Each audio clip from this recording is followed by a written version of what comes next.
سامعین کرام، یہ جمادی الثانی کا مہینہ ہے۔ اس مہینے کو سیدنا صدیق اکبر رضی اللہ تعالی عنہ کے ساتھ ایک خاص نسبت ہے کہ آپ کی ولادت باسعادت اور اس سے لے کر بالخصوص آپ کی وفات، آپ کا وصال مبارک اسی مہینے کی 22 جمادی الثانی کو ہوا، جن کے متعلق اللہ رب العزت نے قرآن مجید فرقان حمید میں ارشاد فرمایا ہے کہ محمد الرسول اللہ، محمد صلی اللہ علیہ وآلہ وسلم اللہ کے رسول ہیں۔ والذین معہ، اور وہ لوگ جو ان کی معیت میں ہیں، ان کی جماعت میں ہیں، ان کے قافلے میں شامل ہیں۔ اشداء علی الکفار، وہ کفار کے معاملے میں سخت ہیں، یعنی وہ سیسا پلائی ہوئی دیوار کی طرح، مضبوط چٹان کی طرح ہے وہ کفار کے معاملے۔ احکامات شریعہ میں کمپرومائز قطعاً نہیں کرتے، شریعت کے رول کو اول تا آخر صحیح معنوں میں فالو کرتے ہیں۔ اس سے مراد مفسرین لکھتے ہیں کہ حضور علیہ السلام کی صحابہ اور آپ کی اہل بیت طاہر کی جماعت ہے، یعنی کفار کے معاملے میں اسلام کے کسی پوائنٹ پر، کسی نقطے پر ذرہ برابر بھی نرمی نہیں رکھتے، گنجائش نہیں رکھتے، آنچ نہیں آنے دیتے۔ رحماء بینہم، مگر آپس میں بڑے نرم دل ہیں، ایک دوسرے کے ساتھ بڑے احسن طریقے سے، بڑی نرمی سے، بڑی محبت سے، بڑی شفقت سے، بڑی چاہت سے، بڑی دل لگی سے، عشق اور جنون کی حد تک پیش آتے ہیں، ایک دوسرے کا آپس میں بڑا خیال کرتے ہیں۔ رکعاً سجدین، ایک ساتھ رکوع کرتے ہیں، ایک ساتھ سجدہ کرتے ہیں، یونٹی ہے ان کے اندر، اتفاق اور اتحاد کی ایک مثال ہے ان کے اندر کہ وہ قیام ہو، رکوع ہو، سجدہ ہو، تشہد ہو، جلسہ یا قومہ ان کے اندر ہو، ہر صورت میں ایک دوسرے کو ساتھ رکھ کے ایک ساتھ مل کر اللہ کی عبادت کو بجا لاتے ہیں۔ یبتغون فضلا من اللہ ورضوانا، فرمایا یہ وہ لوگ ہیں جن پر اللہ کے فضل ہیں، اور اللہ کے فضل ان کے اوپر اس لیے ہیں کہ اللہ ان کے اوپر راضی ہے۔ اب اس آیت مبارکہ میں اللہ رب العزت نے حضور علیہ السلام کے صحابہ اور اہل بیت طاہر کو دو انداز میں قرآن مجید فرقان حمید میں اپنے بندوں کے سامنے پیش کیا۔ فرمایا ایک اشداء علی الکفار، کفار کے معاملے میں سخت موقف رکھنے والے، شریعت کے رولز کو فالو کرنے والے، اور دوسرا رحماء بینہم، آپس میں بڑے نرم دل۔ اب بعض مفسرین نے ان دو کلمات کا یوں بھی ذکر فرمایا ہے تفسیر کی کتب میں کہ جہاں سختی کی بات ہے، اس سے مراد اگر خلفۂ راشدین میں سے لیا جائے تو جناب عمر بن خطاب رضی اللہ تعالیٰ عنہ اور جناب حضرت مولا علی شیر خدا کرم اللہ وجل کریم، آپ دونوں ایسی ہستیاں گزری ہیں جو بالکل کسی معاملے میں بھی کفار کے ساتھ نرمی نہیں برتتے تھے. اور جب بالخصوص حضور علیہ السلام کی بارگاہ میں جب کفار کی طرف سے کوئی وفد آتے یا کوئی مسئلہ یا مسائل کوئی جرگے کی صورت بنتی تو یہ دونوں ہستیاں تلوار کے زور کے ساتھ اس بات کو مناتی جو آقا علیہ السلام فیصلہ فرماتے تھے. اور بعض مفسرین نے کہا رحماء بینہم، ادھر اسی مقام پر دو ہستیاں ایسی ہیں، ایک جناب سیدنا صدیق اکبر رضی اللہ تعالیٰ عنہ اور دوسرے جناب حضرت عثمان ذو النورین رضی اللہ تعالیٰ عنہ. یہ کچھ نہ کچھ دے دعا کے دم دلاسا دے کے پیار کے ساتھ کچھ ان کے درمیان اگر کسی مال پر رقم پر اختلافات ہوتا تو اپنے سے دے کے حضور علیہ السلام کے فیصلے کو بحال کرا کے اور اسے مکمل طور پر ان کے درمیان شامل کر کے ان کے فیصلے فرما دے. کیونکہ وقت کا میں ہے اور موضوع سیدنا صدیق اکبر رضی اللہ تعالیٰ عنہ ہے. سامعین کرام، سیدنا صدیق اکبر رضی اللہ تعالیٰ عنہ وہ صحابی رسول ہیں، وہ آپ کے محبوب ترین صحابی ہیں جنہیں ایک تو یہ شرف حاصل ہے کہ اسلام کی دولت کو سب سے پہلے حضور علیہ السلام کی بارگاہ میں اپنے سینے میں محفوظ کرنے کا شرف انہیں حاصل ہوا. اس کے بعد ظاہر ہے کسی کام کے کرنے کے لیے انسان کو مال کی بھی ضرورت پڑتی ہے، ٹائم کی بھی ضرورت پڑتی ہے اور جان کو بھی پیش کرنا پڑتا ہے. تو سیدنا صدیق اکبر رضی اللہ تعالی عنہ نے جب سے اسلام قبول کیا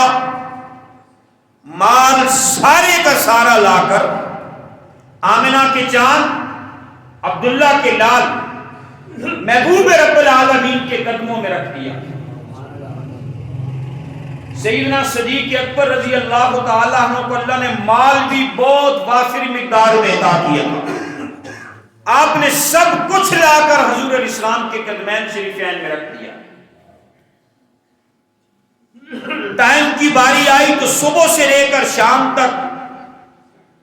جب تک حضور علیہ السلام اپنے گھر سے باہر ہوتے دین کے کاموں میں لگے رہتے، سیدنا صدیق اکبر رضی اللہ تعالیٰ عنہ نبی پاک صلی اللہ علیہ وسلم کے ساتھ رہتے اور ہر کام میں بڑھ چڑھ کر حضور کے فرمان کے مطابق حصہ لیتے. اور ٹائم اور جان دونوں اٹ اے ٹائم پیش کرتے. مزید اگر ہم نے سمجھنا ہو سیدنا صدیق اکبر رضی اللہ تعالیٰ عنہ کا تعلق باللہ اور تعلق رسول کو تو زندگی کا صرف ایک پوائنٹ ان کا سامنے رکھ لے کہ جب میرے اور آپ کے پیارے نبی صلی اللہ علیہ وسلم کے خلاف دار الندوہ کے اندر ایک کانفرنس منعقد کی گئی، کفار، مشرکین، یہود اور نصارہ سب کی طرف سے مل کر حتمی فیصلہ کیا گیا کہ حضور علیہ السلام کو کس طرح اسلام سے، دعوت توحید سے اور اس کے کام کرنے سے روکا جائے. قرآن سے بیان کرتا ہے 3 چیزیں اس کانفرنس کے اندر، دار الندوہ کے اس مقام پر جو مکہ کے اندر موجود ہے، اس پر 3 چیزوں کے اوپر بحث کی گئی. ایک، او یقتلوکا او یخرجوکا اور لیثبتوکا، یا حضور علیہ السلام کو قید کر دیں اور قید بھی اس طرح کریں کہ انہیں کھانے پینے کی چیزیں بھی وہاں مہیا نہ کریں ہم، تو یہ بھوک اور پیاس کی وجہ سے ثم معاذ اللہ یہ فوت ہو جائیں گے. جس پر شیطان بھی انسانی لباس میں موجود تھا، اس نے کہا کہ یہ بات تمہاری قابل قبول نہیں ہے،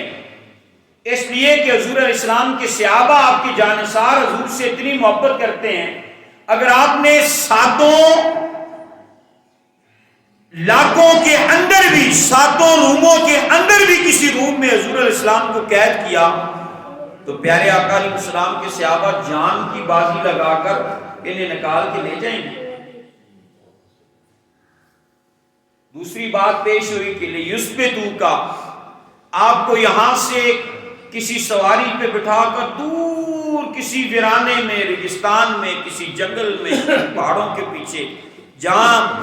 وادی نہ ہو وہاں پر چھوڑ کے آیا جائے، جہاں سے یہ واپس ہی نہ آ جائیں، کوئی جنگلی درندہ معاذ اللہ آپ کو کھا لے۔ اس پر بھی کہا گیا کہ یہ بات بھی قابل قبول نہیں ہے، اگر آپ نے انہیں یہاں سے کسی دوسرے مقام کی طرف ٹرانسفر کیا تو یہ وہاں سے قریب کی وادیوں میں جا کر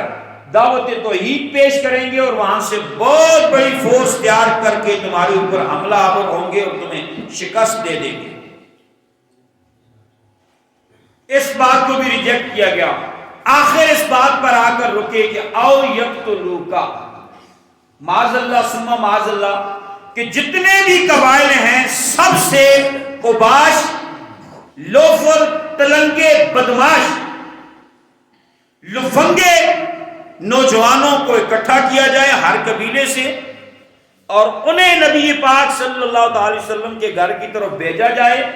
سارے مل کر آقا علیہ السلام کے اوپر حملہ آور ہوں اور معاذ اللہ آپ کو قتل کر دیں، شہید کر دیں، اور اس کے بعد دین کا کام سارا بند ہو جائے گا۔ بات قتل کی قصاص یا دیت کی آئے گی تو ہم سارے قبائل کے لوگ مل بیٹھ کر، کیونکہ خاندان ہاشم ہم سب کے ساتھ تو مقابلہ کر نہیں سکتا، کیونکہ ہم سارے قبائل ایک پیج پر اکٹھے ہیں، تو لہذا ہم 100 اونٹ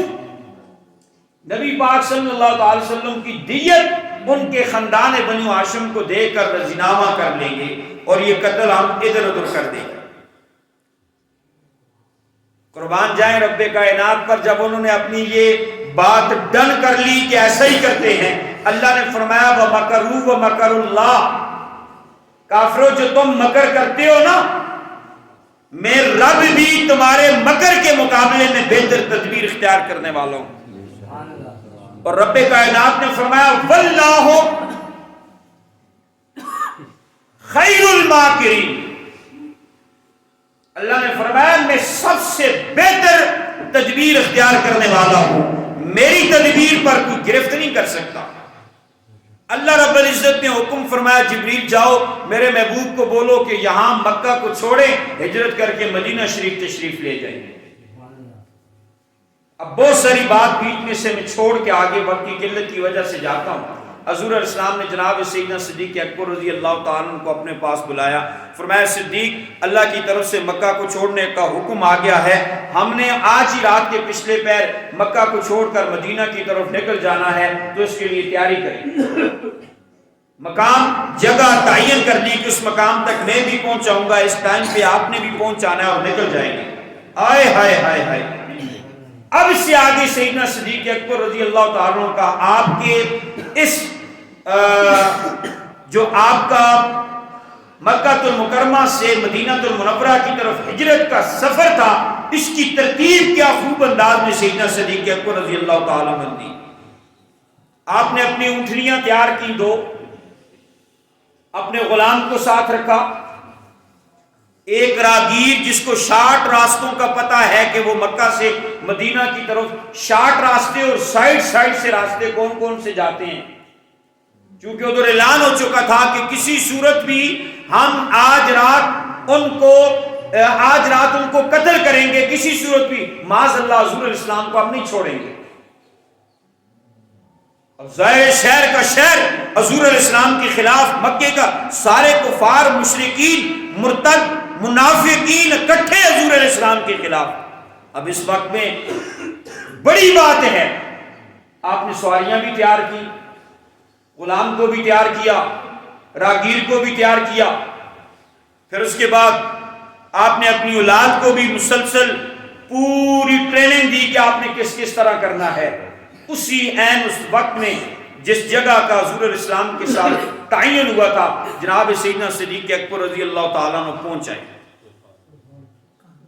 وہاں سے آپ نے سفر فرمایا غار حرا کی طرف۔ دوران سفر پیارے آقا صلی اللہ تعالی وسلم چلتے چلتے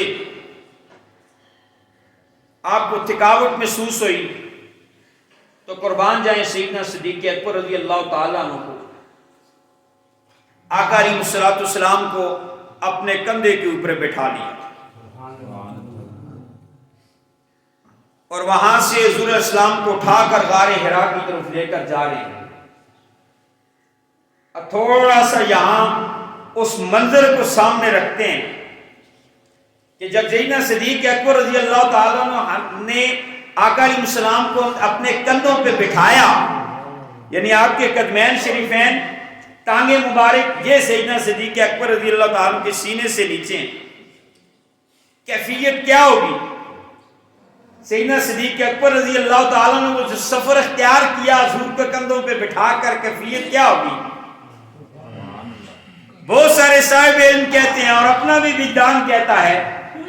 کہ صدیق اکبر رضی اللہ تعالیٰ عنہ تو ایسے نا پاؤں مبارک پہ ہاتھ رکھے ہوئے چومتے ہوں گے،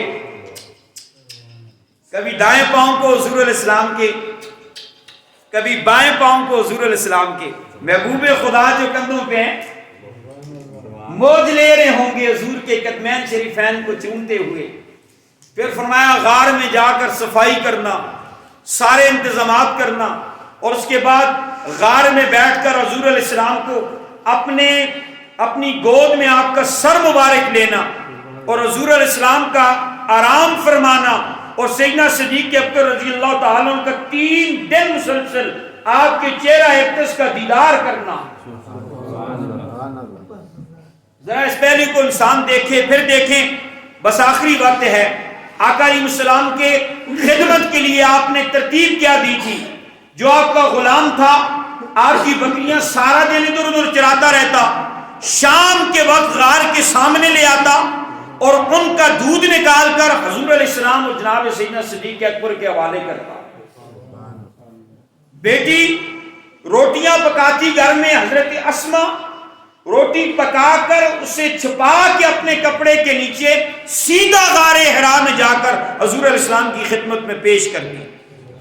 بیٹا پورا دن کفار اور مشرکین کی محفلوں میں جاتا، چوک چراہوں میں جاتا، ان کے حضروں اور ڈیڈیوں میں جاتا، ان کی دکانوں میں جاتا، اور ان کے سارے پلان،